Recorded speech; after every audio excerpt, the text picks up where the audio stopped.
10ನೇ ತರಗತಿಯ ಪ್ರೀತಿಯ ವಿದ್ಯಾರ್ಥಿಗಳಿಗೆ ನಿಮ್ಮ ನೆಚ್ಚಿನ ಚಾನಲ್ಗೆ ಸ್ವಾಗತ ಸುಸ್ವಾಗತ. ಪ್ರೀತಿಯ ವಿದ್ಯಾರ್ಥಿಗಳೇ, 10ನೇ ತರಗತಿಯ ಥರ್ಡ್ ಲ್ಯಾಂಗ್ವೇಜ್ ಇಂಗ್ಲಿಷ್ನ ಪ್ರಥಮ ಪದ್ಯವಾಗಿರ್ತಕ್ಕಂತಹ ಫೇತ್ಫುಲ್ ಫ್ರೆಂಡ್ಸ್, ನಿಷ್ಠಾವಂತ ಗೆಳೆಯರು ಅಥವಾ ಸ್ನೇಹಿತರು ಅನ್ನುವಂತಹ ಈ ಒಂದು ಪದ್ಯವನ್ನು ಇವತ್ತು ನಾವು ಕನ್ನಡದ ಅನುವಾದವನ್ನು ನೋಡ್ತಾ ಸಾಗೋಣ. ಮೊದಲಿಗೆ ಈ ಪದ್ಯದ ಫ್ರೀ ರೀಡಿಂಗ್ ಆ್ಯಕ್ಟಿವಿಟಿಯನ್ನು ನೋಡಿಕೊಳ್ಳೋಣ. Discuss the following 2 lines with friends and then share your ideas with classmates. ಕೆಳಗೆ ಕೊಟ್ಟಿರ್ತಕ್ಕಂಥ 2 ಸಾಲುಗಳನ್ನು ಸರಿಯಾಗಿ ಓದಿಕೊಂಡು ಅದರ ಬಗ್ಗೆ ನೀವು ಚರ್ಚೆ ಮಾಡಿ ನಿಮ್ಮ ಕ್ಲಾಸ್ನಲ್ಲಿ ಹೇಳಬೇಕೆಂದು ಕೇಳಿಕೊಳ್ಳಲಾಗುತ್ತಿದೆ. A flattering spoon never feeds. ಒಂದು ಹೊಗಳುವಂತಹ ಒಂದು ಚಮಚ ಯಾವತ್ತಿಗೂ ನಮಗೆ ಹೊಟ್ಟೆ ತುಂಬ ಆಹಾರವನ್ನು ಕೊಡುವುದಿಲ್ಲ ಅಥವಾ ಉಣಬಡಿಸುವುದಿಲ್ಲ ಎನ್ನುವಂಥ ಅರ್ಥವನ್ನು ಕೊಡುತ್ತೆ.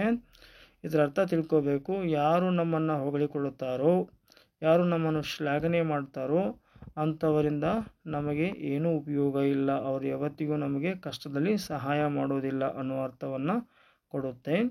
ಇನ್ನು ಅ friend in need is friend in deed. ಯಾರು ಕಷ್ಟದಲ್ಲಿ ಆಗುತ್ತಾರೆ ಅವರು ನಿಜವಾದ ಸ್ನೇಹಿತರು ಅನ್ನುವಂಥ ಅರ್ಥವನ್ನು ಕೊಡುವಂಥದ್ದು. ಈಗ ನಾವು ನೇರವಾಗಿ ಫೇತ್ಫುಲ್ ಫ್ರೆಂಡ್ಸ್ ಅನ್ನುವಂಥ ಒಂದು ಪಾಠದ ಪದ್ಯದ ಒಂದು ಮೊದಲ ಸ್ಟ್ಯಾಂಜಾವನ್ನು ಅಧ್ಯಯನ ಮಾಡೋಣ. Every one that flatters thee. ಇಲ್ಲಿ THEE ದಿ ಅಂದರೆ ನಿನ್ನನ್ನು ಯಾರು ಹೊಗಳುತ್ತಾರೆ, ಪ್ರತಿಯೊಬ್ಬರು. ದ್ಯಾಟ್ ಫ್ಲಾಟರ್ಸ್ ದಿ, ನಿನ್ನನ್ನು ಹೊಗಳ್ತಕ್ಕಂಥವ್ರು ಪ್ರತಿಯೊಬ್ಬರು ಏನು ಮಾಡ್ತಾರೆ ಅಂತಂದರೆ ನಿನ್ನನ್ನು ಹೊಗಳುತ್ತಾರೆ. Is no friend in misery. ನಿನ್ನ ಹತ್ರ ಹಣ ಇದ್ದಾಗ, ನಿನ್ನ ಬಳಿ ಸಂಪತ್ತಿದ್ದಾಗ, ನಿನ್ನ ಹತ್ರ ದುಡ್ಡಿದ್ದಾಗ ನಿನ್ನ ಪ್ರತಿಯೊಬ್ಬರು ಹೊಗಳುತ್ತಾರೆ. ಆದರೆ is no friend in misery, ನೀನು ನಿನ್ನ ಒಂದು ಸ್ಥಿತಿ ಅಥವಾ ನಿನ್ನ ದುರ್ದಶೆಗೆ ಬಂದಾಗ, ನೀನು ಕಷ್ಟದಲ್ಲಿದ್ದಾಗ ನಿನಗೆ ಯಾರೂ ಸ್ನೇಹಿತರು ಬರೋದಿಲ್ಲ. Is no friend in misery ಅನ್ನುವಂಥ ಮಾತನ್ನು ಇಲ್ಲಿ ಹೇಳಲಾಗಿದೆ. ಆಮೇಲೆ ಹೇಳ್ತಾರೆ ಅವರು, words are easy to like the wind. ಇಲ್ಲಿ ಮಾತನಾಡುವ ಮಾತುಗಳು ತುಂಬ ಸುಲಭವಾಗಿ ಸರಳವಾಗಿ ನಿನ್ನನ್ನು ಅವರು ಹೊಗಳುತ್ತಾರೆ, ನಿನ್ನನ್ನು ಶ್ಲಾಘನೆ ಮಾಡುತ್ತಾರೆ, ನಿನ್ನ ಬಗ್ಗೆ ಅತೀಯವಾಗಿ ಹೇಳ್ತಾರೆ, ನಿನ್ನನ್ನು ಅತೀಯವಾಗಿ ನೆಚ್ಚಿಕೊಳ್ಳುವಂತೆ ಮಾತನಾಡ್ತಾರೆ. ಅವು ತುಂಬ ಈಸಿಯಾಗಿ ಸರಳವಾಗಿ ಮಾಡುವಂಥ ಕೆಲಸ, ಅದೊಂದು ಗಾಳಿ ಥರ ಅಂತ ಹೇಳ್ತಾರೆ ಅವರು. Words are easy like the wind. Faithful friends are hard to find. ನಿಷ್ಠಾವಂತ ಗೆಳೆಯರು, ನಿಷ್ಠಾವಂತ ಸ್ನೇಹಿತರು ಅಂಥವ್ರನ್ನ ಹುಡುಕೋದು ತುಂಬ ಕಷ್ಟ ಅಂತ ಇಲ್ಲಿ ಮೊದಲನೇ ಸ್ಟ್ಯಾಂಜಾದಲ್ಲಿ ಅನಾಮಿಕಾ ಅಂತಕ್ಕಂಥ ಕವಿ ಈ ರೀತಿಯಾಗಿ ಹೇಳಿದ್ದಾರೆ. ಇನ್ನು ಎರಡನೇದಾಗಿ ಹೇಳ್ತಕ್ಕಂಥದ್ದು, every man will be thy. THY thy ಅಂತಕ್ಕಂಥದ್ದು ನಿನ್ನ ಅನ್ನುವಂಥ ಅರ್ಥವನ್ನು ಕೊಡುತ್ತೆ. ಎವ್ರಿ ಮ್ಯಾನ್ ಪ್ರತಿಯೊಬ್ಬ ಮನುಷ್ಯ ಅಥವಾ ಪ್ರತಿಯೊಬ್ಬ ವ್ಯಕ್ತಿ, ವಿಲ್ ಬಿ ದೈ ಫ್ರೆಂಡ್ ನಿನಗೆ ಪ್ರತಿಯೊಬ್ಬ ವ್ಯಕ್ತಿಯು ನಿನ್ನ ಸ್ನೇಹಿತನಾಗಬಹುದು. ವೈಲ್ ದೋ ಯಾವಾಗ ಅಂತಂದರೆ, ದೌ ಅಂತಂದರೆ ನೀನು. ಹ್ಯಾಸ್ಟ್ ಅಂತ ಯೂಸ್ ಮಾಡ್ತಾರೆ. ಇದು ಓಲ್ಡ್ ಇಂಗ್ಲೀಷ್ನಲ್ಲಿ ಹ್ಯಾಸ್ಟ್, ಈಗ ಮಾಡರ್ನ್ ಇಂಗ್ಲೀಷ್ನಲ್ಲಿ ಇದನ್ನು ಹ್ಯಾಸ್ ಅಂತ ಕರೆಯಲಾಗತ್ತೆ. Hast wherewith to spend ಅಂತ ಹೇಳ್ತಾರೆ. ಪ್ರತಿಯೊಬ್ಬರು ನಿನ್ನ ಸ್ನೇಹಿತರಾಗ್ತಾರೆ ಯಾವಾಗ ಅಂತಂದರೆ ನಿನ್ನ ಹತ್ರ ವೇರ್ ವಿತ್ ಇರಬೇಕು. ವೇರ್ ವಿತ್ ಅಂದರೆ ಸಂಪತ್ತು, ಹಣ ಇದ್ದಾಗ, ಖರ್ಚು ಮಾಡಲಿಕ್ಕೆ ಸಂಪತ್ತು, ಹಣ ಇದ್ದಾಗ ನಿನಗೆ ಪ್ರತಿಯೊಬ್ಬರು ಸ್ನೇಹಿತರಾಗಬಹುದು ಅಂತ ಇಲ್ಲಿ ಅನಾಮಿಕಾ ಅವರು ಹೇಳ್ತಾ ಇದ್ದಾರೆ. But if store of crowns be scant. ನಿನ್ನ ಬಳಿ ಇರ್ತಕ್ಕಂಥ ಹಣ, ಸ್ಟೋರ್ ಇರ್ತಕ್ಕಂಥ ಹಣ, ಇಲ್ಲಿ ಕ್ರೋನ್ಸ್ ಅಂದರೆ ಏನು ತಿಳ್ಕೊಬೇಕು ನೀನು, ಹಣ ಅಂತ ತಿಳ್ಕೊಬೇಕು, ದುಡ್ಡು ಅಂತ ತಿಳ್ಕೊಬೇಕು.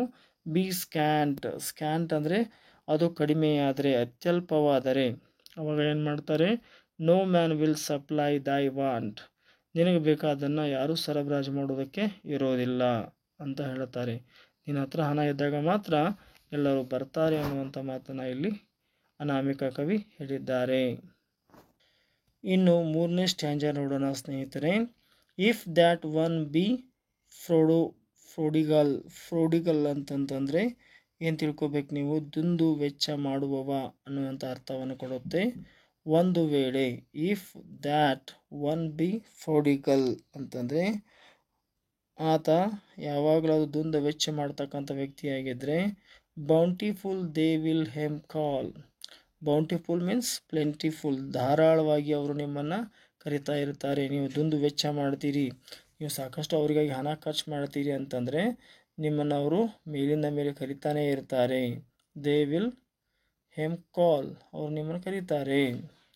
If be incline to voice, ಒಂದು ವೇಳೆ ಅವನ ದುರ್ಗುಣಕ್ಕೆ ಒಲವು ತೋರಿದರೆ, ದುರ್ಗುಣ ಕಡೆಗೆ ಅಥವಾ ಒಲವು ತೋರಿದರೆ, ಕ್ವಿಕ್ಲಿ ವಿಲ್ ಹಿಮ್ ಎಂಟೈಸ್, ಆವಾಗ ಅವನನ್ನು ಏನು ಮಾಡಲಾಗತ್ತೆ, ಪ್ರಲೋಭನೆಗೊಳಿಸಲಾಗುತ್ತೆ. ಅದೇ ರೀತಿಯಾಗಿ ಮುನ್ನಡೆಯುವಂತೆ ಆತನನ್ನು ಪ್ರೇರೇಪಿಸಲಾಗುತ್ತೆ ಅನ್ನುವಂಥ ಮಾತನ್ನು ಇಲ್ಲಿ ಹೇಳಲಾಗಿದೆ.